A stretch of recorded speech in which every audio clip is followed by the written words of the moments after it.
నేను చెప్పేది వినరా? మనం చంటబ్బాయి కాదని ఇంట్లోంచి గెంటేశారు కదా, 4 రోజులు ఆ ఇంటి మీద ఒక కన్నేసి ఉంచుదాం. ఇంకో కన్ను అదే కదేద్దాం మరణాల మీద. నీకెప్పుడు తిండి కూడానా? నేను చెప్పేది వినరా? అసలైన చంటబ్బాయి ఎవరో తెలుసుకుని వాడిని కిడ్నాప్ చేసి మనిద్దరం చెరొక 5 లక్షలు మిగుల్చుకునేలా 10 లక్షలు బేరం పెడదాం. ఇదే బాగానే ఉంది, కానీ వాళ్ళకి అసలైన చంటబ్బాయి దొరక్కపోతే? ఓ ప్లాన్ వేసుకుని ఉందావరా.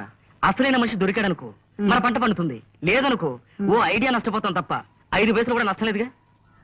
ఇక నుంచి ఆ ఇంటి మీద ఓ నిఘా వేసి ఉంచుతాను.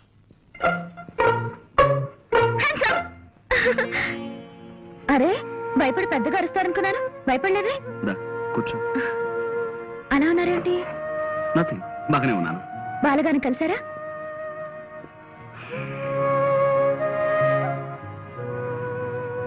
ఒంట్లో బాగుండలేదా? బాగానే ఉంది. మధ్యాహ్నం నుంచి అలా గాలి తీసేసిన కాలిబంతిలా డల్ గా ఉన్నారమ్మా. నేను ఎన్నిసార్లు అడిగినా జవాబు చెప్పలేదు. గురూజీ అలా ఉంటే నాకేం తోచడం లేదు. కాస్త మీరైన విషయం కనుక్కోండి. ఏముందని చెప్పడానికి? జ్వాల, మనం రేపు కలుద్దాం. ఈ వేళను కాస్త ఒంటరిగా వదిలే ప్లీజ్.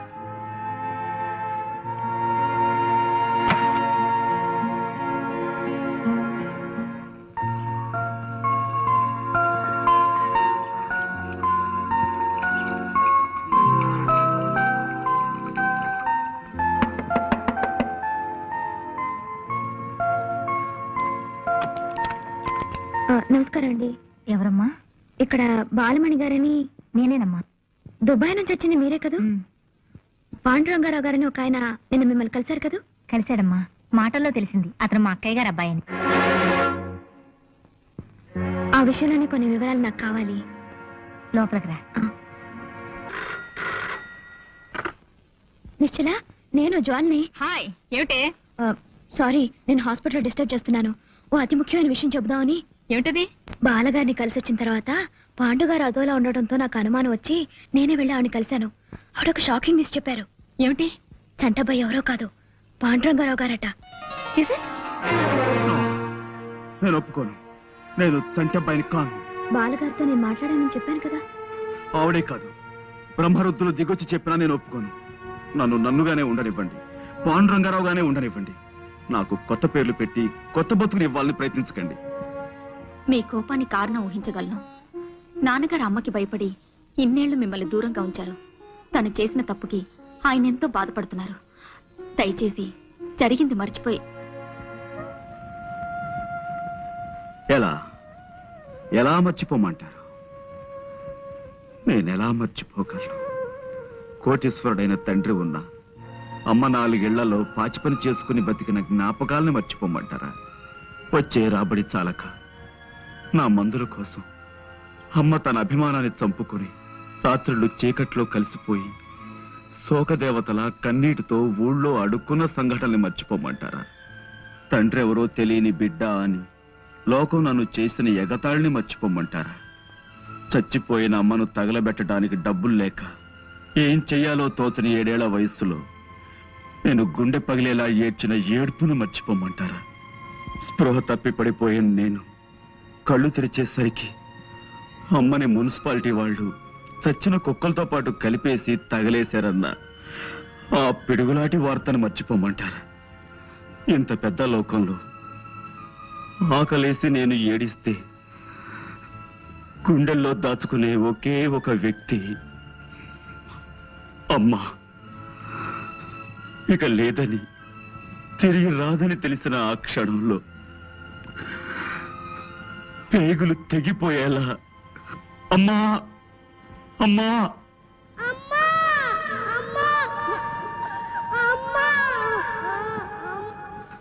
ఆ ఏడుపుల్ని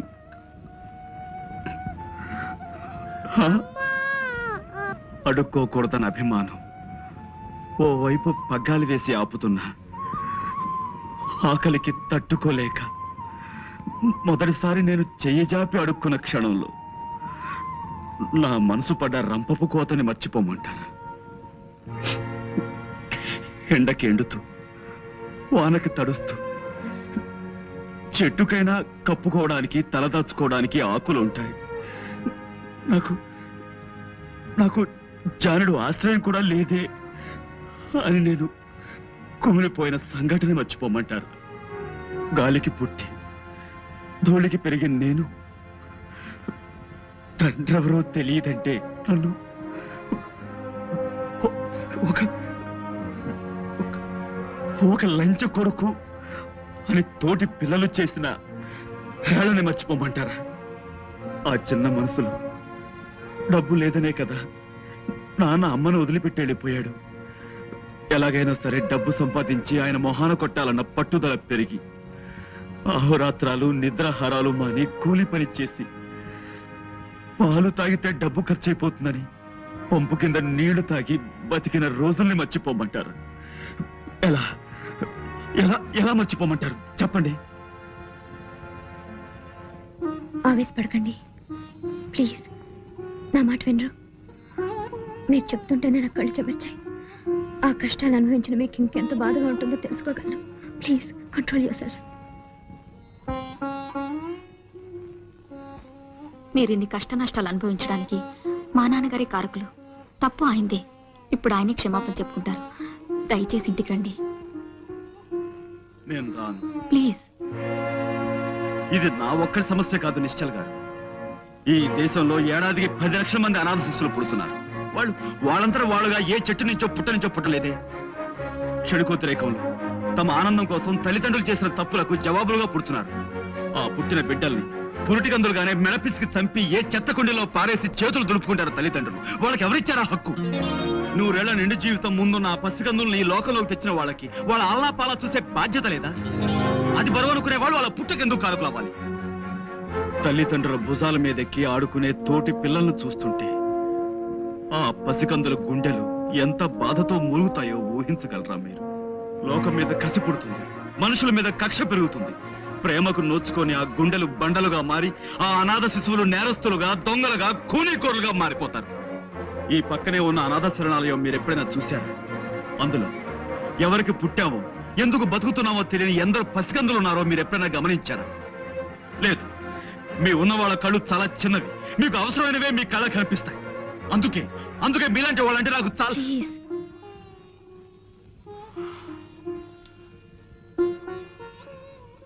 ఈ అనాథ శరణాలయం నాకు అమ్మలా నీడనిచ్చింది. అందుకే ఇప్పటికీ నా సంపాదనలో చాలా భాగం ఇక్కడ ఉండే నా తమ్ముళ్ళకి ఇస్తుంటాను. చేసిన తప్పుకి ప్రాయశ్చితంగా నాన్నగారు అనాథ శరణాలను కొంత ఆస్తి రాసిచ్చేలా నేను చూస్తాను. కొంత కాదు, ఇప్పుడు మీ అన్నయ్యగా మీ ఇంట్లోకి అడుగుపెట్టి మీ ఆస్తికి వారసులు కావాలన్న కోరిక నాకు అడుమాత్రం కూడా లేదు. మీ ఆస్తి మొత్తం ఈ శరణాలయంలోని అమాయకుల పేర రాస్తేనే నేను గంగాధరం గారి కొడుకును ఒప్పుకుంటాను. ఆ ఆస్తి నాలాంటి మరికొందరు అనాథల ఆకలి తీరుస్తుందన్న ఆనందంతోనైనా నాకు గతంలో జరిగిన అవమానాలను మర్చిపోగలను. అలాగే మిమ్మల్ని చూడాలని నాన్నగారు తహతాలాడిపోతున్నారు. మీరేం చేయమన్నా చేస్తారు. నేను ఇప్పుడే ఆయనతో మాట్లాడి ఒప్పిస్తాను. హలో నానా, నేనే. ఏమిటమ్మా? ఎక్కడి నుంచి? ఇక్కడే పాండురంగారావు గారి ఇంటి నుంచి. ఏమిటలా కంగారు పడుతున్నావు? ఇప్పుడే అన్నయ్యని కలిశాను నాన్న. అన్నయ్య ఎవరమ్మా? పాండురంగారావు గారు. అంటే మన పాండువా? అవును, దుబాయ్ నుంచి వచ్చిన బాలగారితో జ్వాల మాట్లాడిందట. పాండుగారే చంటబేని తెలిసింది. నిజమా? భట్టు, పాండురంగారావేమని చంటే పోయట్రా? పాండుయే గంగాధర్ గారు అబ్బాయి. అవునరా, టెలిఫోన్ ఎక్స్చేంజ్ లో మా వాడు ఒకడు ఉన్నాడుగా. ఆ ఇంటికి వచ్చే ఫోన్ లో వాడిని వింటుండమని చెప్పాను. ఇందాక వాడు చెప్పాడు వార్త. పైగా పాండుని నిశ్చల వాళ్ళ ఇంటి కాసేపట్లో తీసుకెళ్తున్నట. పాండుని మనం కిడ్నాప్ చేయడం చాలా కష్టం రా. వాడు అసలు దేవంతకుడు. మనం ఇలా భయపడితే పనులు జరగవరా? నువ్వు ధైర్యంగా నా ముందు నిలబడు, నేను చక్రం తిప్పుతాను. నేను ముందు నిలబడాలా? అవును. అదేం కుదరదు. నేను వెనకాల నిలబడతాను, నువ్వే ముందు నిలబడు. సర్లే, ముందు మనం ఒక డ్రామా డ్రెస్ కంపెనీకి వెళ్ళాలి. ఎందుకు? కిడ్నాప్ చేసే వాళ్ళ సీదా సాదాగా ఉంటే ఎదుటి వాళ్ళు భయపడరా? మనం కాస్త గంభీరంగా కనపడాలంటే భయంకరమైన డ్రెస్సులు వేసుకో.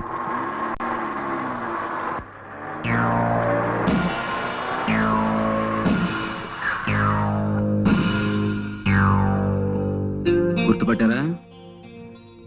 దసరా వేషాలు వేశారు. చందాల కోసమేమో, నేను తేల్చుకొస్తాను. కారు ఎందుకు ఆపారు? నేను మర్యాదగా అడుగుతున్నాను, కారు ఎందుకు ఆపారు? Don't worry.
ఇంతమంది వచ్చారంటే వీళ్ళ వెనక ఏదో పెద్ద ముఠా ఉండి తీరాలి. వీళ్ళతో చేయి కలిపి ఆ ఆచుకి కనిపెట్టి వీళ్ళ పని పట్టాలి. మిస్టర్, నువ్వేరా? చూడండి బ్రదర్, ఇంతమందిని తీసుకొచ్చారు. ఇంతమంది కాదు కదా, ఎంతమంది వచ్చినా సరే నేను తలుచుకుంటే వాళ్ళని చెత్త కొట్టుడు కొట్టగలను. ఆ సంగతి మీకు తెలియదేమో. ఎందుకే అనవసరంగా డబ్బు ఖర్చు పెడతారు? ఖర్చు పెట్టడానికి మేమన్నా చచ్చు వెధవలమా? నువ్వే చంటబ్బావని మాకు తెలిసింది. నిన్ను ఓ చోటుకు తీసుకెళ్లి బ్లాక్ మెయిల్ చేసి డబ్బు సంపాదించాలనే మా ప్లాన్. హాయిగా కోట్లు మా అవుతాయనుకున్నావు. నువ్వు మమ్మల్ని ఇంట్లోంచి గింటేశావు. మా కడుపులు ఎంత కాలిపోతున్నాయో నీకు తెలుసా? All right, all right, all right. ఇప్పుడు నన్ను ఏం చేయమంటారో చెప్పండి. మర్యాదగా మాకు లొంగిపో. ఓకే, పట్టుకోరా, కళ్ళు కట్టి. లొంగిపోయాను కదయ్యా, కళ్ళ గంతలు ఎందుకు? మేము తీసుకెళ్లే చోటు నీకు తెలియకూడదు.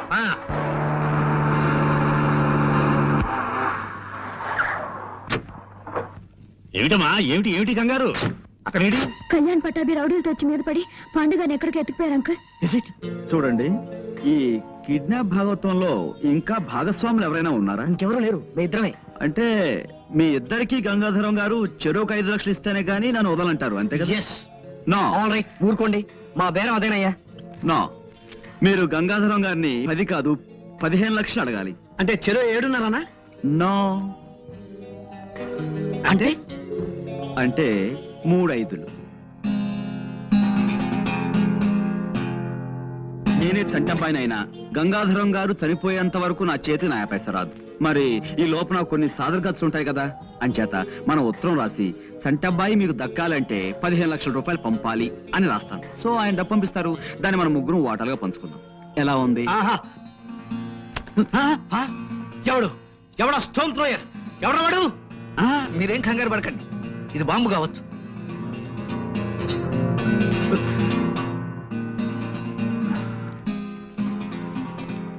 ఇదేదో ఉత్తరంలా ఉందే, మా గురూజీ రాసిందే. అలాగా, ఏ రాశాడు చదువు? నేను పాండురంగారావుని రాస్తున్నాను.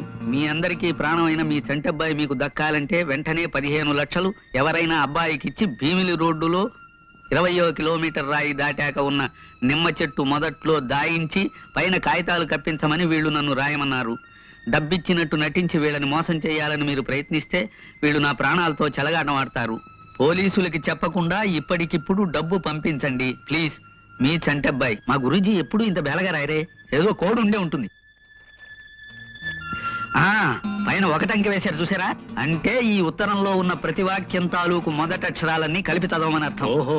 నేను చంటబ్బాయిని కానని చెప్పు.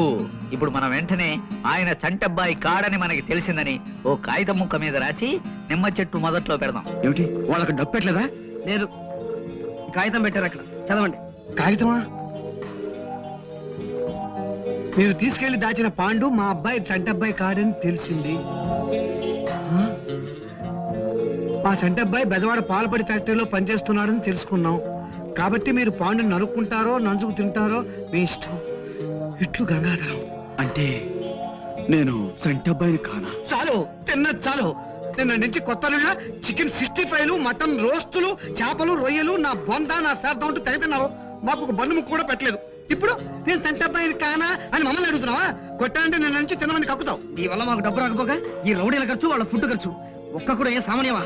పూటకు 3 గుంటెలు మింగాడు. దానికి తోడు చందాలు, దానాలు, ధర్మాలు. కక్కవాయి మొత్తం ఖర్చు చేసిన 25,000 కక్కు. Cool down, cool down. ఇంతవరకు నేను వేసిన ప్లాన్ ఏది ఫెయిల్ కాలేదు. దీన్ని కూడా ఫెయిల్ అవనివ్వను. మీకే కాదు, డబ్బు నాకు అవసరమే. మన 15 లక్షలు మనకు రావాలంటే మనం వెంటనే ఓ పని చేయాలి. ఎవరింటికో తీసుకొచ్చావేంటి? ఏమయ్యా, నేను నీకు ఫూల్స్ లా కనిపిస్తున్నావా? నేను మీతో ఏం చెప్పాను? ప్రతిరోజు సాయంత్రం 6 గంటలకల్లా గంగాధరం గారు పేకాడడానికి ఇంటికి వస్తారు. ఆ సమయంలో ఇక్కడ ఈ ఇంటి గలైన గంగాధరం గారు తప్ప మరెవ్వరూ ఉండరు. అప్పుడు మనం ఆ ముసలోళ్ళ ఇద్దరి మీద పడి గంగాధరం గారిని కిడ్నాప్ చేస్తే వాళ్ళ అమ్మాయి దగ్గర నుంచి 15 లక్షలు రాబట్టొచ్చు అని చెప్పానా లేదా? చెప్పావనుకో. కానీ మాకు ఇంటి పొజిషన్ చూస్తే డౌట్ గా ఉంది. ఇంకేం మాట్లాడకండి.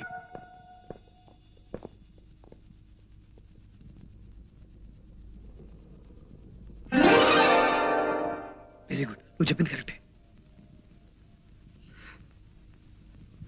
వెల్కమ్. సరాసరి మా ఇంటికి వచ్చి పట్టుబడినందుకు చాలా థ్యాంక్స్. పాండు, ఏమిటిది? నేరము శిక్ష, దట్స్ ఆల్. నేను మితభాషిని. Mister Saumitri, arrest.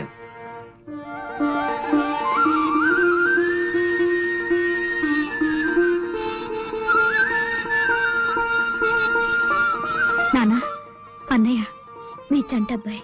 బాబు, నాన్న, బాబు, నాన్న.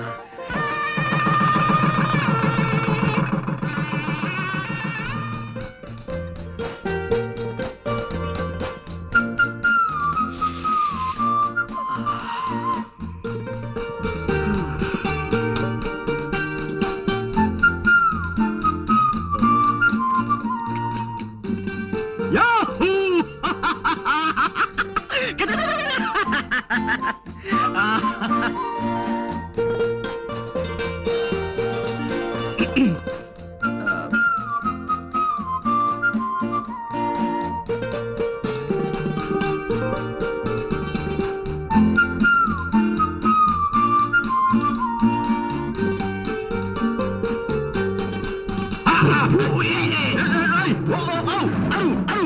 అరిచాను కదా బాస్.